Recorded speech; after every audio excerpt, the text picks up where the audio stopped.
Join me today as we search for a Native American food preparation area on a mountaintop overlooking the Pacific Ocean in Big Sur, California. It's a gorgeous hike with amazing views leading to an insightful location from California's prehistoric inhabitants.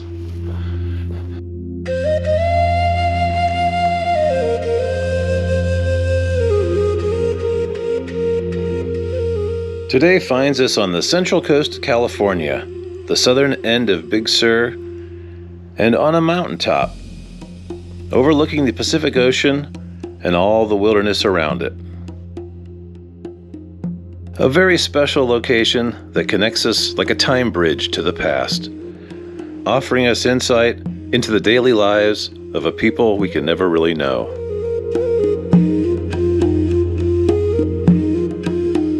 We'll trek to the top of these mountains, starting down here on the PCH where we'll park our car, and then we'll head up to the ridgeline taking this trail. And once we get to the ridgeline, we'll head south along the top of it, all the way to where it stops. From here, we'll head down the hill to where the stream meets the road. We'll be walking on a forest road today, and this is very much appreciated as Big Sur is loaded with poison oak, and I do not like poison oak. Many of the trails in the area are only footpaths, but most of this will be on a fire road with plenty of clearance, so we won't have to worry about it. Pretty quickly, we start getting views over the Pacific Ocean, which keep going on for most of this hike. Down below us is a hotel. We'll progressively see that getting smaller and smaller as we head uphill. It's about 2.2 miles to the ridge, and we'll probably get up about 1,950 feet. So this up part is pretty steep, but definitely worth it.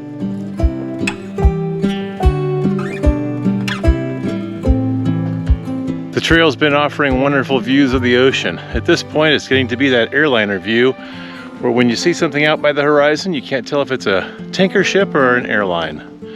Now the trail's gonna turn a bit. We're gonna head away from the ocean, and it's gonna go back in a canyon where we won't get as many views until we reach the top.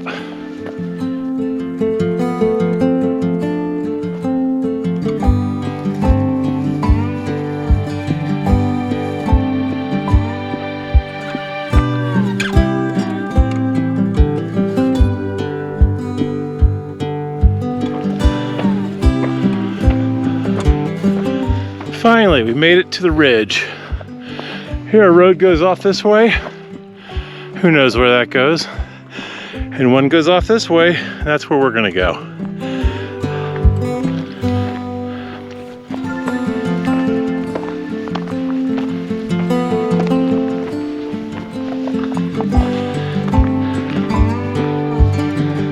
When I had been up here in the past, this old tree was standing, and it was beautiful all by itself, silhouetted by the sky and the ocean.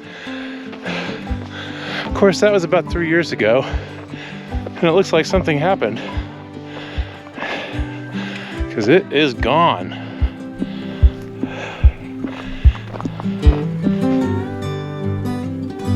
Every time I look, it takes my breath away.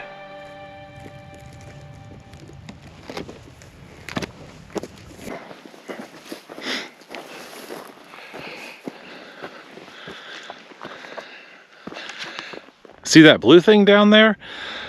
I've gone down there to see what it was in the past, and it's a hatchery for tadpoles. I know, crazy, right? Why would that be here? That makes no sense.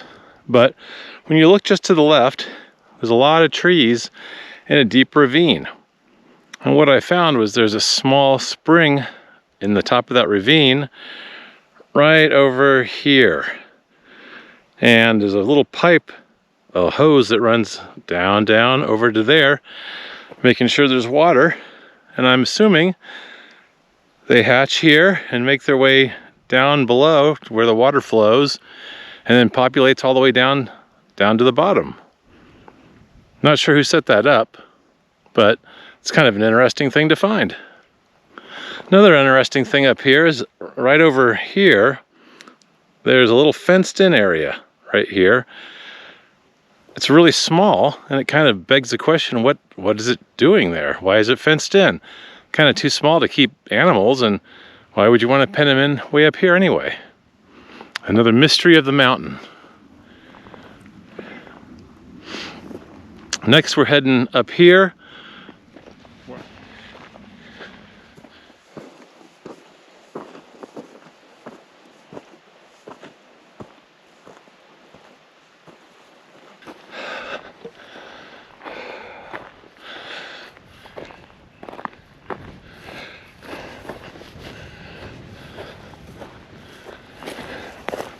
Several years ago, I was here in the middle of the hot summer.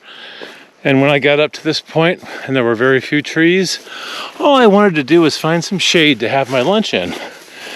Well, there wasn't a lot of choices here at the top, so I moseyed over here and looked for a spot to sit down. Something that just looked comfortable, something with a nice view maybe. So I worked my way over here, as I'm doing now, to this big flat rock area.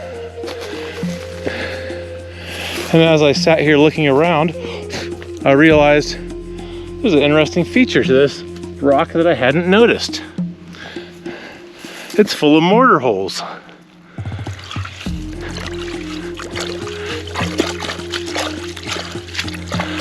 Kind of hard to see when it's full of water, but it goes down about almost 10 inches probably, and is a place where the Native Americans sat and ground up their acorns. Most likely the oak tree nuts. But here's another one. And here. It's like the one of them over at the edge. And they're all kind of spaced out. Sort of how people could sit next to each other on this rock, spending time together, talking and hanging out with this wonderful view while grinding up the nuts from the oak trees, which they would use to make a flour and make sort of a bread, I think. So they're not very exciting looking, but they are pretty interesting, and it's real life evidence today of prehistoric man's existence here in Big Sur. Notice how the holes are positioned far enough around so 3 people could sit comfortably and work together without being in each other's business.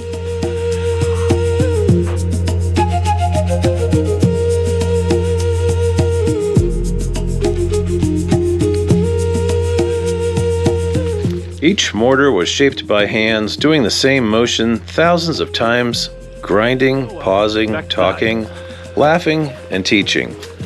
When you place your hand in one, you're touching a surface worn smooth by daily life, not ceremony alone. That's rare. Most history we see is about rulers or events. This is about food, care, and survival. We'll be joining up here with this 2-track, following the ridgeline south until we get to the appropriate place where we will drop down to the coast. Walking along the ridgeline, we could see the Pacific Ocean and the valley below where the Native Americans most likely lived. It's a vast wilderness of mystery down there with no roads and limited access. We've been following the ridgeline, looking left into the valley and right into the sea, and we finally come to the point where the trail is turned. Heading now towards the ocean, we start our descent.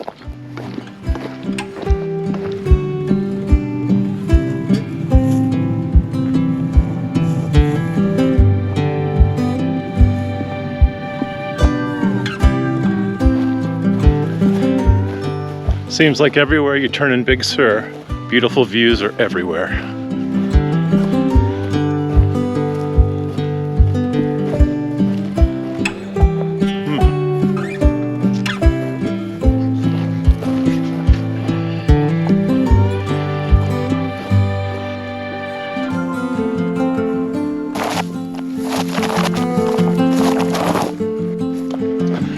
The 1-track winds through the grasses down the hill from ridge to ridge. Not quite sure how much farther I have to go, but it's a lovely walk.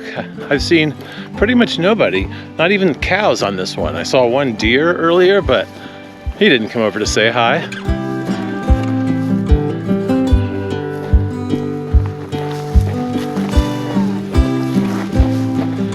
Not too far to go now, just a bunch of grassy hills down to the coast. Duck through a few trees, and hopefully my ride will be waiting. We've just hit 5.5 miles in this hike, and it's going along well. It's been a lot of cool things to see, and since the trail kind of started off steep for the first 2 miles, we really got views fast, and they just kept coming and coming and coming, which is, you know, something Big Sur is wonderfully known for.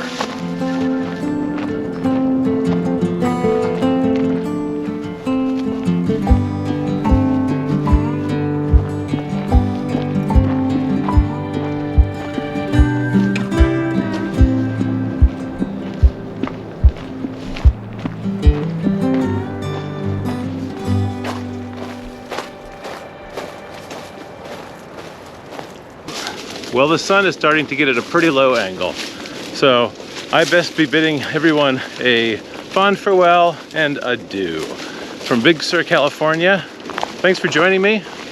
Hope to see you next time. These bedrock mortars are archaeological markers of indigenous land use long before European contact. They remind us that this region wasn't wilderness, but a lived-in, managed landscape shaped by seasonal patterns, food systems, and cultural knowledge.